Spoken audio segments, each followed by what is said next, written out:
নমস্কার, পিঙ্কি কিচেনে সবাইকে স্বাগত জানিয়ে আজকে আপনাদের সাথে রেসিপিটা শেয়ার করছি। দুধ পটল। এই যে পটল এইভাবে কেটে নিয়েছি, পুরো বাকলটা ছাড়াইনি, অল্প অল্প করে ছাড়িয়েছি। আর আলুটা দিয়ে দিয়েছি ভাপানোর জন্য। এখানে আমি কড়াই গরম বসিয়ে দিয়েছি, পটলটা ভেজে নেব। তার জন্য পটলটা দিয়ে দিচ্ছি।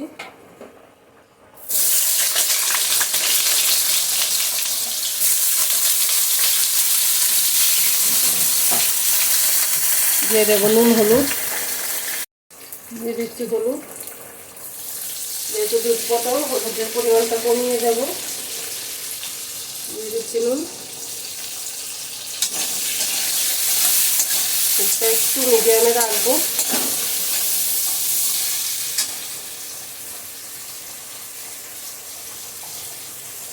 পটলটা ভাজা হয়ে নি, নেড়ে চেড়ে দিচ্ছি পটলটা,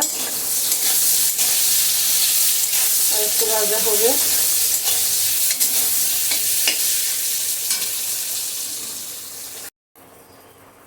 পটল আমার ভাজা হয়ে এসছে, নামিয়ে নিচ্ছি। একদম লাল হয়ে গেছে। এই তেলটার মধ্যে আমি আলুটা ভেজে নেব। এই যে পটল ভাজি হয়ে গেছে, গ্যাসটাকে কমিয়ে দিলাম।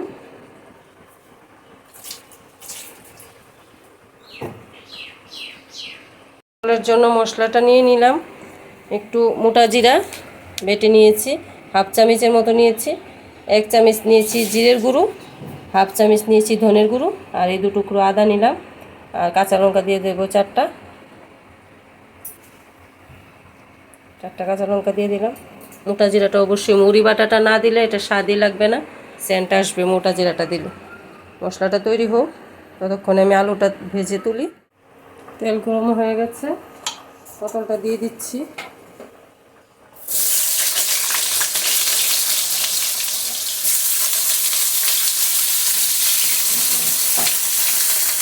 দিয়ে দেবো নুন, হলুদ দিয়ে দিচ্ছি। হলুদ যেহেতু দুধ পটল, হলুদের পরিমাণটা কমিয়ে দেবো। দিয়ে দিচ্ছি নুন। এটা একটু মিডিয়ামে রাখবো।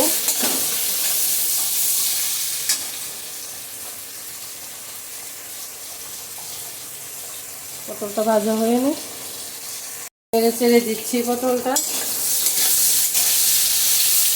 আর একটু ভাজা হবে।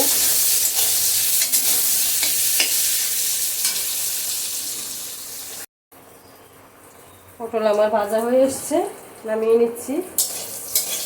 একদম লাল হয়ে গেছে। এই তেলটার মধ্যে আমি আলুটা ভেজে নেব। এই যে পটল ভাজি হয়ে গেছে, গ্যাসটাকে কমিয়ে দিলাম।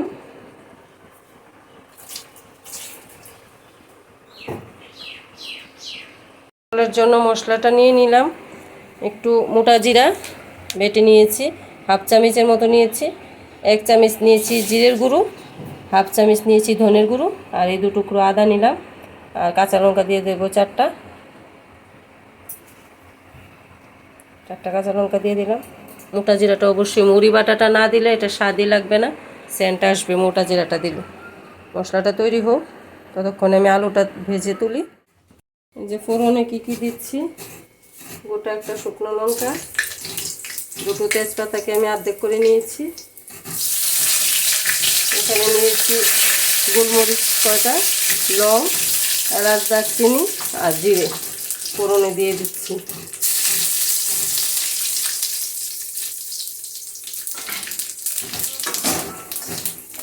মশলাটা তো দেখানোই হলো কী দেবো।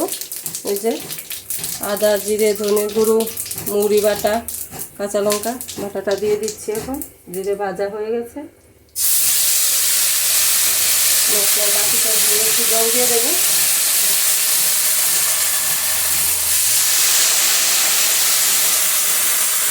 দিয়ে দেবো একটু হলুদ,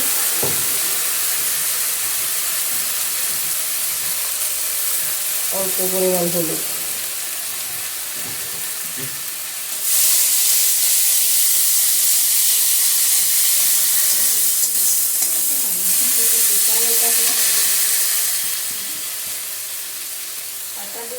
দুধের মালাই সহকারে 1 বাটি দুধ নিয়েছি। এটা দিয়ে দেব জলের পরিবর্তে, আমি এই দুধটা দেব। রান্নাটা খুবই স্বাদের, একবার হলো ট্রাই করে দেখবেন। পুরো রেসিপিটা না দেখলে বুঝবেন না কি করে রান্না করেছি। লাইক শেয়ার কমেন্ট করে জানাবেন বন্ধুরা। সবার কাছে অনুরোধ পুরো ভিডিওটা দেখা। আর আমার নতুন বন্ধু হয়ে থাকলে আমার চ্যানেলটাকে সাবস্ক্রাইব করে দেবেন।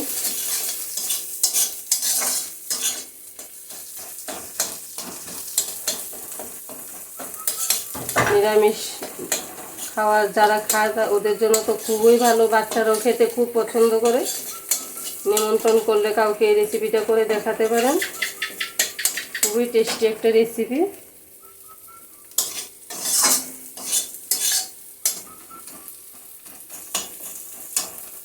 মশলা কষানো হয়ে গেছে, চিনি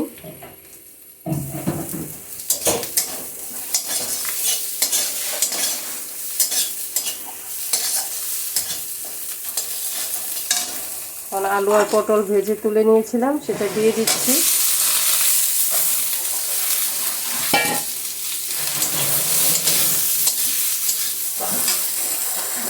হিটটাকে কমিয়ে নিলাম, দিয়ে দিচ্ছি দুধটা। আমি আর একটু দুধ দেবো, নাহলে এটা শুকনো শুকনো হয়ে যাবে।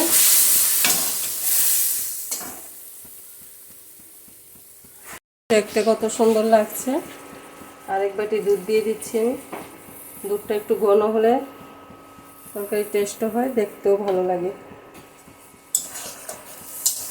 আমি এখানে গরুর দুধ ব্যবহার করেছি, আপনারা ইচ্ছে করলে পাউডার দুধও ব্যবহার করতে পারেন, প্যাকেটের দুধও করতে পারেন।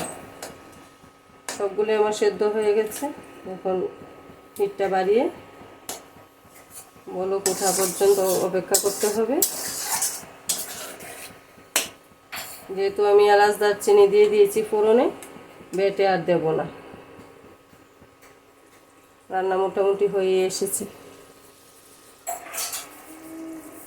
দুধের সবজি কোনো রকমই যাতে নুনটা না হয়, লবণটা বেশি না হয়। পটল ভাজি আলু ভাজির মধ্যে নুন দিয়েছি, তার জন্য অল্প পরিমাণ নুন দিচ্ছি। চিনি নুনটা আপনার পছন্দ মতো দেবেন। এখন একটু পাতলা নামিয়ে নেব, যখন ঠান্ডা হবে তখন এটা শুকনো হয়ে আসবে, মাখা মাখা ভাবটা চলে আসবে।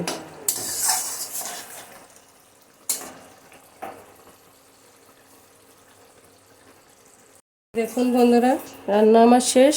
এই যে সবজিটা নামিয়ে নিলাম, দেখুন দেখতে কীরকম হয়েছে। দেখতে যেরকম লাগছে খেতে ঠিক তেমনই সুস্বাদু রান্না একটা। প্লিজ সবাই ট্রাই করবেন রান্নাটা একবার। আমার চ্যানেলটাকে সাবস্ক্রাইব করে দেবেন, সবার কাছে অনুরোধ। আজকের ভিডিওটা এখানেই শেষ করি। ধন্যবাদ, সবাই ভালো থাকবেন।